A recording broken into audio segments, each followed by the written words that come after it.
Hello students.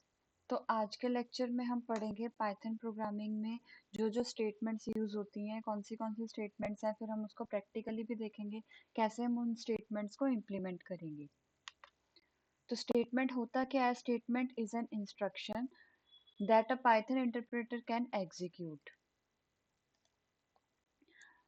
Each line in a Python script is a statement. जो कोई भी हम प्रोग्राम लिखते हैं पाइथन में, तो जो भी लाइन हम लिखते हैं, जैसे मैंने लिखा a इज इक्वल टू 10, तो वो भी एक स्टेटमेंट है। Sum is equal to a plus b, वो भी एक स्टेटमेंट है।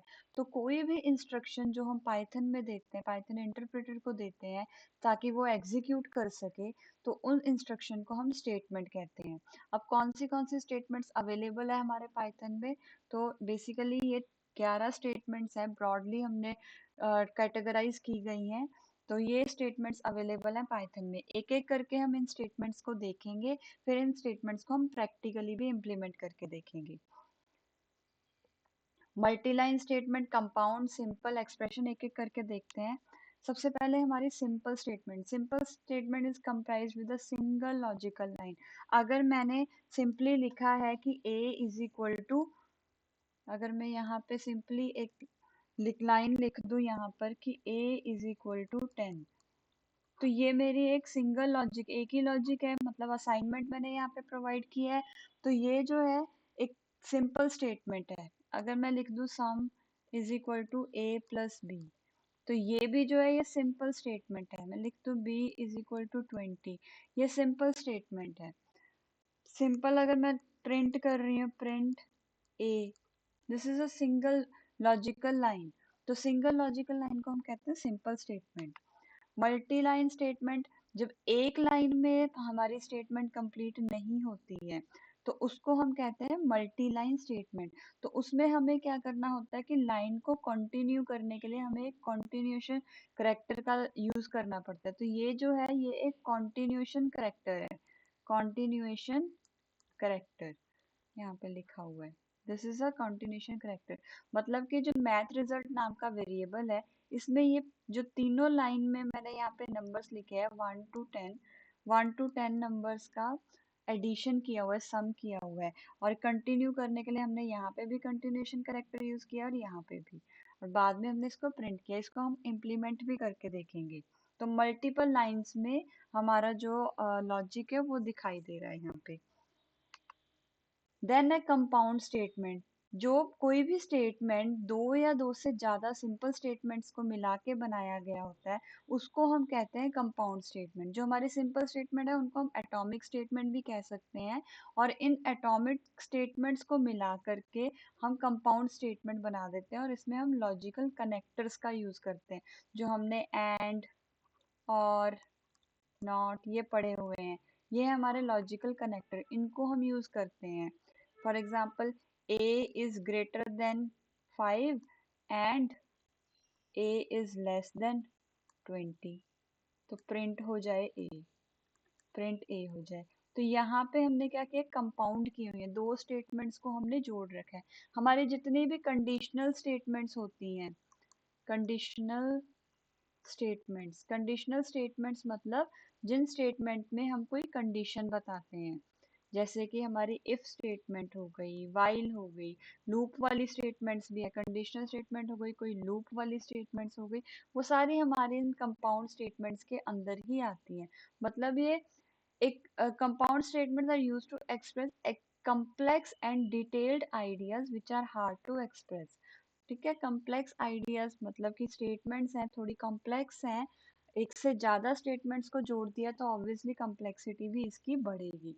तो if statement, while statement, for loop जो हो गई, ये सब जो है ये कंपाउंड स्टेटमेंट के अंडर आ जाती है। देन है एक्सप्रेशन स्टेटमेंट, जिसमें कोई ना कोई एक्सप्रेशन हो। एक्सप्रेशन हमारे बुलियन एक्सप्रेशन हो सकता है, अरिथमेटिक एक्सप्रेशन हो सकता है, अरिथमेटिक एक्सप्रेशन हो सकता है, जैसे a plus B plus C plus D, ये हो सकता है। बुलियन एक्सप्रेशन हो सकता है a and b, c and d, इस तरह का कोई भी एक्सप्रेशन हो सकता है। जिन जिन स्टेटमेंट्स में ऑपरेटर और ऑपरेंड का कॉम्बिनेशन हो to produce some other value, तो वो स्टेटमेंट्स हो गई हमारी एक्सप्रेशन स्टेटमेंट। ठीक है।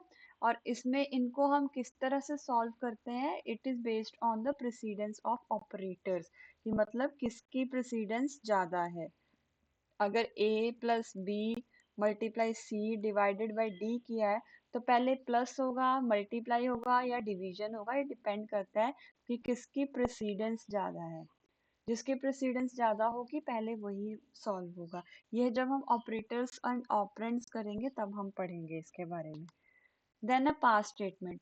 कई बार क्या होता है कि हमने कोई एक लाइन ऑफ कोड जो है, हमें सिंपली वहां पे कुछ भी परफॉर्म नहीं करना होता है। जैसे कि अगर मान लो मैंने कोई लूप लगा दी या कोई फंक्शन लगा दिया, फॉर लूप लगा दी, मैं चाहती हूँ कि फॉर लूप में जब भी आई की वैल्यू जो है 5 हो, तो आई की वैल्यू 5 के लिए यहाँ पे कुछ भी परफॉर्म ना हो, वो सिंपली जो है हमारी लूप जो है वो आगे चल जाए, सिंपली आगे कंटिन्यू हो जाए। ठीक है। बट तो उस केस में हम यहाँ पे पास कीवर्ड यूज कर देते हैं। सिमिलरली हम ये फंक्शंस के लिए भी यूज कर सकते हैं कि कोई एक ऐसा फंक्शन अगर कॉल हो गया है, कोई कंडीशन ऐसी बन गई है, तो उस केस में हम चाहते हैं कि इसमें कोई भी कुछ भी एग्जीक्यूट ना हो, सिंपली वो फंक्शन के अंदर जाए और अंदर से वो बाहर आ जाए बिना कुछ काम किए, तो वो हो गया हमारा, वहां पे हम पास कीवर्ड को यूज करते हैं। ठीक है। It is simply place a pass where empty code is not allowed. ऐसे केसेस में ये यूज किया जाता है जहाँ पे हम खाली नहीं छोड़ सकते हैं, हमें कुछ ना कुछ लिखना पड़ेगा। अगर आप फॉर लूप लगा दोगे और आप उसके अंदर कुछ भी नहीं लिखोगे, तो वो एरर दे देगा कि भाई आपकी फॉर लूप जो है सिंटेक्चुअली ठीक नहीं है, इसको ठीक करो। लेकिन अगर आप उसको एम्प्टी ना रख के वहां पे पास लिख दोगे, तो मतलब उस लूप के अंदर आपने कुछ ना कुछ कोड लिखा है। करेगा वो कोड? कुछ नहीं करेगा। Just to avoid this condition कि एम्प्टी नहीं है, तो उस केस में हम इसको यूज करते हैं। देन आता है डेल स्टेटमेंट। डेल स्टेटमेंट होता है कि जो आपने ऑलरेडी असाइन किया, चाहे वो वेरिएबल है, कोई ऑब्जेक्ट है, कुछ भी है, आपने किसी को अगर स्पेस प्रोवाइड किया इन द मेमोरी, उस स्पेस को आपने रिमूव करवाना है, तो उसमें आप डेल यूज करते हो। जैसे अगर मैंने बोला a इज इक्वल टू 10 और बाद में मैंने लिख दिया डेल a, ए की वैल्यू, ए वेरिएबल था, मतलब इसने एक मेमोरी में एक स्पेस एलोकेट हो गई थी ए के लिए। अब जब मैंने इसको डेल कर दिया है, तो मतलब कि ये स्पेस जो है वो फ्री हो चुकी है। अब अगर मैं लिखूंगी प्रिंट ए, तो वो मेरा यहाँ पे एरर दे देगा कि ए तो कोई है ही नहीं आइडेंटिफायर। सिमिलरली रिटर्न स्टेटमेंट है। रिटर्न स्टेटमेंट जो है वो मेनली फंक्शंस में यूज की जाती है। फंक्शंस जब हम पढ़ेंगे तब देखेंगे किस तरह से हम रिटर्न स्टेटमेंट को फंक्शन में यूज करते हैं। फंक्शन का काम होता है कोई ना कोई ब्लॉक ऑफ ऑपरेशंस को परफॉर्म करना। परफॉर्म करने के बाद इसमें क्या वैल्यू जो है वो फंक्शन की रिटर्न होनी चाहिए, एट लास्ट उसने क्या वैल्यू बनानी है, जहाँ पे भी फंक्शन कॉल होगा वहां पे क्या वैल्यू मिलनी चाहिए। तो उसके लिए हम रिटर्न कीवर्ड को यूज करते हैं कि हमने इस पर्टिकुलर फंक्शन से क्या वैल्यू रिटर्न की है। रिटर्न स्टेटमेंट कभी भी फंक्शन के बाहर नहीं यूज होता है, फंक्शन के अंदर ही हमें यहाँ पे लिखना पड़ेगा रिटर्न। जो भी अगर आपने ए रिटर्न करना है, बी रिटर्न करना है या सिंपली रिटर्न करना है, तो फिर वो यहाँ पे हम उसको यूज करेंगे। देन आता है इंपोर्ट स्टेटमेंट। पाइथन में बहुत सारे इनबिल्ट लाइब्रेरीज हैं। जैसे हमारी सी में हेडर फाइल होती थी, हेडर फाइल का काम होता था, उसको हम हैश इंक्लूड करके यूज करते थे। उसका काम होता था कि उसमें इनबिल्ट कुछ फंक्शंस हैं जिनको कि हम डायरेक्टली विद द नेम हम उसे यूज कर सकते हैं। सिमिलरली पाइथन में इंपोर्ट कीवर्ड होता है जिसको कि हम यूज करते हैं टू इंपोर्ट द मॉड्यूल्स जो कि ऑलरेडी बने हुए हैं। जैसे कि अगर आपने स्क्वायर रूट करना है, स्क्वायर रूट करना है, तो स्क्वायर रूट अगर आप बनाओगे तो आपको बताना पड़ेगा स्क्वायर रूट क्या होता है। लेकिन अगर आप डायरेक्टली एक मैथ नाम का मॉड्यूल है पाइथन में, उसको डायरेक्टली आप इंपोर्ट कर दें, तो इंपोर्ट करने के बाद आप इसको डायरेक्टली स्क्वायर रूट को यूज कर सकते हो। आपको बताने की जरूरत नहीं पड़ेगी कि स्क्वायर रूट या क्यूब रूट इसका क्या काम है, क्योंकि ये ऑलरेडी इस मॉड्यूल के अंदर डिफाइन है। Then continue and break statement. Continue break statement का काम होता है कि किसी भी लूप को वहीं पे ब्रेक कर देना, टर्मिनेट कर देना। और कंटिन्यू का बिल्कुल उसके ऑपोजिट काम है, ब्रेक स्टेटमेंट के बिल्कुल ऑपोजिट काम है, ये टर्मिनेट नहीं करता, फोर्सफुली जो है एग्जीक्यूट करता है next iteration of the loop. उसके बाद है एजर्ट स्टेटमेंट। एजर्ट स्टेटमेंट का काम होता है, it is in the Boolean expression, जिसका चेक होता है कि कोई एक स्टेटमेंट ट्रू है या फॉल्स है। मतलब कि आप यहाँ पे कोई एक कंडीशन लगा देते हो, जैसे कि मैंने बोला a divided by b, a divided by b।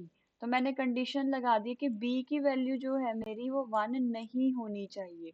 तो यहाँ पे मैं लगा दूंगी एजर्ट, कंडीशन लगा दूंगी एजर्ट, ठीक है, b is not equal to 1। और साथ में आप एरर भी दे सकते हो कि अगर इन केस मान लो कि b की वैल्यू 1 आ गई, तो आप यहाँ पे एरर दे सकते हो b should not be 1, b should not be 1।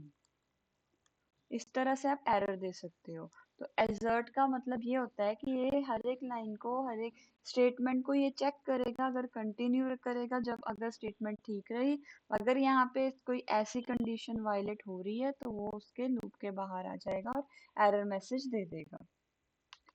Similarly try और कैश जो स्टेटमेंट एक्सेप्ट जो होती हैं, ट्राई स्टेटमेंट का भी काम यही होता है, एरर हैंडल करना with in the code in Python. Try का काम होता है चेक करना कोड को, मतलब कोड के अंदर ट्राई ब्लॉक बना होता है, वो एग्जीक्यूट करता है, उसका काम होता है कि प्रोग्राम में कोई एरर तो नहीं है। अगर कोई एरर होता है तो एक्सेप्ट जो है, when whereas the code inside the concept block will execute whenever program encounters some error। मतलब ट्राई वाले ने यहाँ पे चेक किया कोड को, अगर तो उसको यहाँ पे कोई एरर मिला तो वो एक्सेप्ट वाले कोड पे ब्लॉक पे जाएगा, वो एग्जीक्यूट करेगा जो भी उसने, जो भी हमने अपनी एरर के अकॉर्डिंगली हैंडल करने के लिए यहाँ पे जो भी बताया होगा। तो अब एक एक करके हम इन जितने भी ये हमने यहाँ पे किए हुए हैं या भी प्रोग्राम पढ़े हैं, इनको हम इम्प्लीमेंट करके देखते हैं पाइथन में।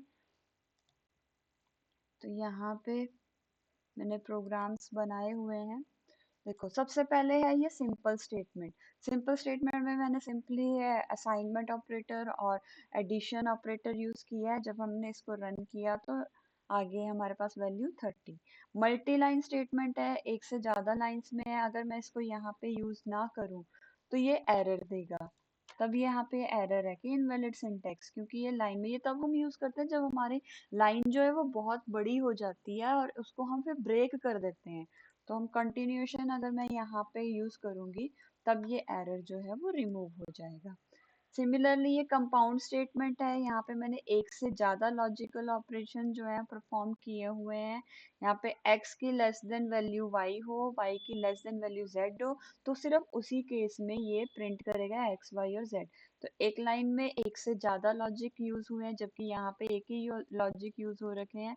तो अगर मैं मान लो इसकी वैल्यू चेंज कर देती हूँ, 03 कर दिया है, तो उस केस में ये रन, अगर मैं इसकी वैल्यू यहाँ पे 3 कर देती हूँ तो इस केस में ये रन नहीं करेगा, यहाँ पे ये प्रिंट नहीं होगा क्योंकि ये कंडीशन जो है फॉल्स हो गई है।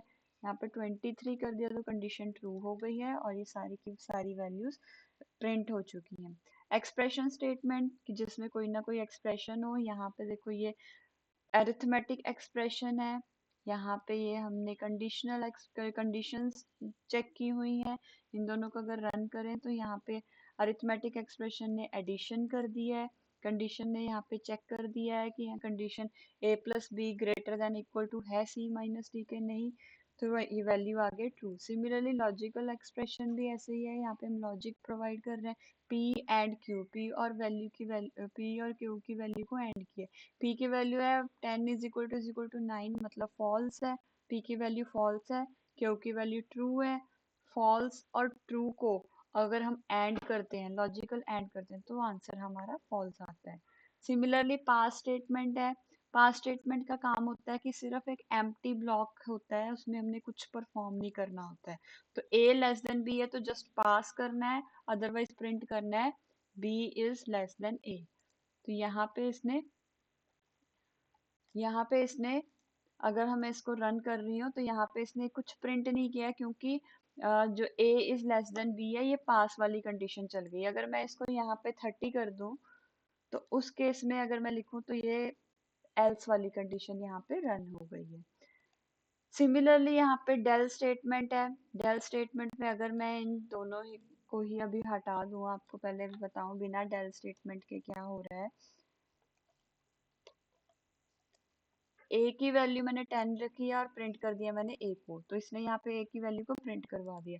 अब मैंने जैसे ही ए को डिलीट करवा दिया, उसके बाद करने के बाद डिलीट करने के बाद जब मैंने प्रिंट करवाया तो अब ए तो रहा नहीं, तो वहां पे वो एरर दे देगा ए इज नॉट डिफाइंड, क्योंकि वो डिलीट हो चुका है। अब इम्पोर्ट है, इम्पोर्ट का मतलब होता है कि कोई ना कोई आप ऑलरेडी मॉड्यूल है जिसको कि आप यूज कर रहे हो, जिसकी फंक्शनैलिटीज फंक्शंस को आपने यूज करना है, तो उसके लिए आप इम्पोर्ट कीवर्ड यूज करते हो। यहाँ पे मैंने मैथ वाला एक मॉड्यूल है जिसको कि इंपोर्ट किया है। मैथ के अंदर पाई नाम का एक वैल्यू है, पाई की वैल्यू डिफाइन की गई है, जिसको कि मैंने डायरेक्टली एक वेरिएबल में डाल दिया पाई में, और जब मैंने इसको प्रिंट किया तो ये पाई की वैल्यू दिखाएगा। मैं डायरेक्टली यहाँ पे मैथ डॉट पाई भी लिख सकती थी, मतलब वेरिएबल में ना डालने की बजाय यहाँ पे अगर लिख देती मैथ डॉट पाई, तो उस केस में भी आ जाता। अगर मैं इसको, कई बार मॉड्यूल का नाम थोड़ा बड़ा होता है तो हम इसको डायरेक्टली ऐसे लिख सकते हैं, इंपोर्ट मैथ एज एम। तो अब जहां जहां पे मुझे मैथ को यूज करना है वहां पे मैं सिर्फ एम यूज कर सकती हूँ, तो उस केस में भी ये चल पड़ेगा, यहाँ पे मुझे एम बनाना पड़ेगा, एम। इस तरह से यूज कर सकते हैं इसको। हम डायरेक्टली वेरिएबल में डाला है तो वेरिएबल की वैल्यू को भी हम यहाँ पे लिख सकते हैं। देन आता है कंटिन्यू एंड ब्रेक। कंटिन्यू, अगर यहाँ पे मैंने फॉर लूप लगाई है, y की वैल्यू जो है 0 से लेकर 10 तक की रेंज तक की हुई है। अगर y की वैल्यू कहीं पे 5 बन रही है तो वो प्रिंट में नहीं जाएगा, वो डायरेक्टली कंटिन्यू करेगा। और अगर y की वैल्यू 8 बन रही है तो वो आगे चलेगा ही नहीं, लूप को ही वहां पे वो ब्रेक कर देगा। तो यही हुआ है यहाँ पे। अब देखो 0 1 2 3 4, जैसे ही 5 की वैल्यू आई तो उसने प्रिंट नहीं किया, आगे वैल्यू को कंटिन्यू किया। 6 7, जैसे 8 आया तो 8 में उसने ब्रेक कर दिया, 9 और 10 के लिए वो चला ही नहीं। अब एजर्ट है, एजर्ट का काम होता है कि कोई अगर आपने एरर रखना है, कोई कंडीशन लगानी है, तो उसके लिए आप एरर यहाँ पे शो करोगे। यहाँ पे ए की वैल्यू 4 है, बी की वैल्यू 1 है। बी की वैल्यू अगर मैं 1 रख रही हूँ, यहाँ पे मैंने एजर्ट रखा है B is not equal to 0, मतलब बी की वैल्यू 0 नहीं हो सकती है। तो यहाँ पे अभी 0 तो नहीं है, 1 है वैल्यू, मतलब ये चल पड़ेगी। अगर मैंने यहाँ पे वैल्यू 0 रख दी है तो उस केस में ये यहाँ पे एजर्शन एरर देगा। और यहाँ पे आप एरर भी लिख सकते हो कि क्या एरर है, बी कैन नॉट बी 0, तो ये आप एरर दे सकते हो। तो इस केस में चलेगा तो ये एरर देगा, बी कैन नॉट बी 0, इस तरह से आप एरर दे सकते हो। तो ये हमने पढ़ी है स्टेटमेंट्स, कि स्टेटमेंट क्या होती हैं, किस तरह से हम उनको वर्क करते हैं, किस तरह से हम उनको इम्प्लीमेंट करते हैं।